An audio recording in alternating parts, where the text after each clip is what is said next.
The Family Law of Karma, Chapter 4, Don Corleone. So, on June 28, 2006, Gerard V., the drug, resigns from being my lawyer. The reasons?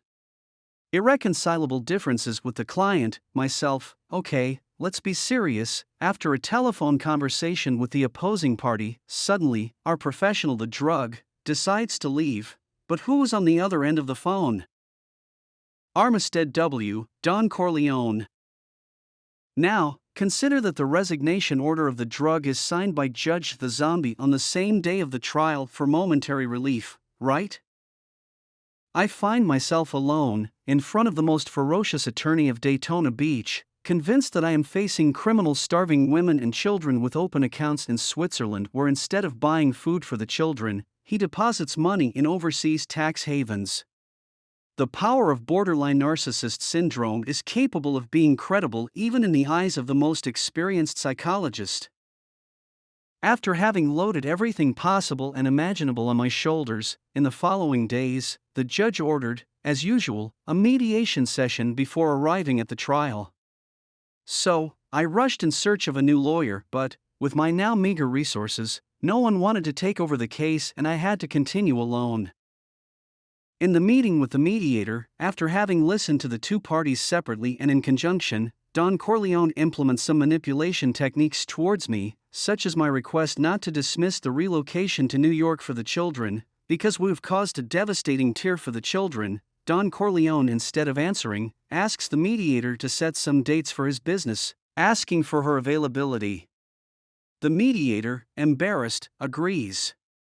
Then turning to me, his eyes red with blood, and swinging his head like Marlon Brando in a scene from The Godfather, I want to go to the trial and I intend to win it. The sentence, proud. Now, how can a man feel proud of a shit action against a father who somehow tries to save his children from a mother in an obviously psychopathic condition? That escapes me. But clearly, when the mediator asked to go on a lunch break, and that the cafeteria was downstairs, Don Corleone's gaze and response made me shiver. Madam, this court is my home. Do you think I don't know where the dining room is? Consider that I have been living here for 30 years, answered with an air even more proud, for having mortified also the mediator. Later, I asked the mediator why he did not want to mediate and he preferred to go to the trial, and the answer was blunt: to earn more money.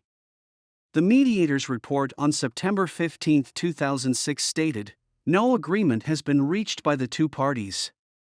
The judge sets the trial for May 17, 2017. In the meantime, my clumsy attempts to modify the temporary alimony that basically forced me to pay a subsidy for the wife and children who lived in my house were completely useless in the eyes of the zombie. We then arrive at the trial after a year after the beginning of this dirty story, where I tried to document myself while I worked 12 hours a day, to understand how to manage to avoid the dislocation of the children and reduce the enormous load in alimony that I had been imposed. Abandoned the idea of a new lawyer. In practice, I didn't even have the money to pay the rent. I started on the fateful date trying to study as much as possible. The reality, on the other hand, appeared brazenly in my face already at the entrance to the court, where Don Corleone was chatting amicably with the judge's assistant, planning the next holidays with their respective families.